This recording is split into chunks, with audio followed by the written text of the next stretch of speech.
The only time I ever saw them actually studying normal ice was when a film crew from National Geographic came by. The rest of the time, which was most of the time, the scientists were studying something they called sky ice. This stuff was totally different. We were never allowed to go into the laboratory areas of the station because the labs had to be kept super clean, and they said it would mess up their work if they risked letting too many people in the lab. But one time, one of the researchers that I was friends with showed me a piece of sky ice. You couldn't touch the stuff with your bare hands because it was so cold. And it wasn't clear or white like normal ice. It was solid blue. He said that's why they call it sky ice, because it was the exact same color as the sky. We had to wear thick, heavy going outside gloves to handle it. The stuff was so cold, it would instantly freeze your skin if you touched it. I don't remember what the temperature he said it was, but it was something like hundreds of degrees below zero, way colder than the normal ice that was outside. He had to carry it in a metal bottle that was kind of like a thermos. He let me play with the piece of it for a while. It felt lighter than a piece of normal ice of the same size, like it wasn't very heavy at all. It almost felt like you could throw it up in the air and it would just float back down. But I didn't try that. And it was also a little flexible when I tried to bend it. It didn't break like normal ice would. And even for a small piece, you could see through it. It was solid blue right from the surface. And here's the really weird part. It didn't melt into water. When it got warm, because we had it inside, it just started to shrink. It got smaller and smaller, but my glove never got wet. And there was no water on the floor. The stuff just turned into thin air when it got warm and vaporized. He said that was the reason why they had to study the stuff right there in Antarctica. You couldn't take the sky ice back to America to study it because it was almost impossible to keep it cold enough during transit. And then they shared a verse right here where it says, "And above the firmament that was over their heads was the likeness of a throne, as the appearance of a sapphire stone.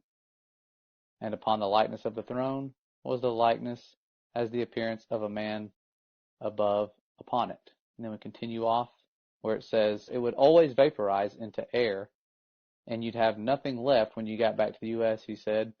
Russian scientists had discovered the same problem when they tried to take the ice back to Russia. So that was why they all had research stations in Antarctica. After maybe 15 minutes of handling the piece of sky ice, it was almost completely gone. Just a tiny little bit was left, and my glove was dry the whole time. I'd never seen anything like it before or since, and that's unusual because I've always had an interest in scientific things. I think that's even why I got selected to go to Antarctica, because a big part of the interview was about science and what I believed about things. So I really thought it was cool to see something I'd never heard of before.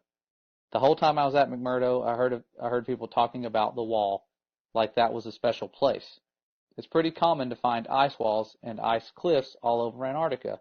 The whole place is ice, but it's all just normal white or clear ice. So I asked my friend where they get the sky ice from, and he said it comes from the wall. I don't remember exactly how he described it, but apparently there's a huge wall of sky ice in Antarctica. He said it was hundreds of miles inland from the coast.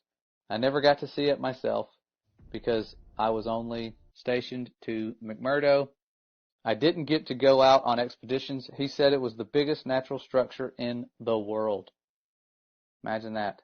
He said that in the 1960s, the U.S. Army had a plan to bore a tunnel into the wall, but they didn't have a boring machine that could handle the super cold temperatures, so they had a whole testing project in Greenland where they developed ice tunnels and invented new boring machines that could operate in super cold temperatures. So this was back when they were going into forming NASA and all the other things that were kind of strange, the Antarctic Treaty, around that time, pretty close to it.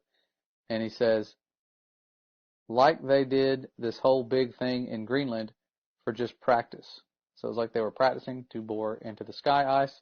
I'm not an expert on that, but that's just what he told me. Then, once they had the new boring machine figured out, they brought it to the ice wall, or to the wall in Antarctica, he said that the machine bored a tunnel. I don't remember exactly, it was like 5 or 10 miles into the wall, but that they never broke through the other side of the wall, and that they still don't know how thick the wall is even to this day. And I'm probably not remembering this part correctly, but I think he said that at first the floor of the tunnel was solid rock, but after a mile or two in, the floor was sky ice, like it was sky ice underneath after a certain point, or something like that. And apparently the wall slowly builds itself back up. So it slowly builds itself back up after you cut it, because after a year or so, the tunnel had shrunk smaller all by itself, like a self-healing wound. It starts closing up. They had to leave the boring machine inside the wall because the tunnel shrunk too small to get it back out. And after a few decades, the tunnel was completely gone, like the part of the wall was solid again. He said that now the scientists were trying to use technology to figure out how thick the wall is. He said something about putting earthquake sensors all along the wall, and that somehow you could measure the signal from an earthquake to see how thick the wall is. But he kind of lost me on that part. I never really thought about any of that after I left. It was really weird stuff, but I didn't think it was a big deal at the time.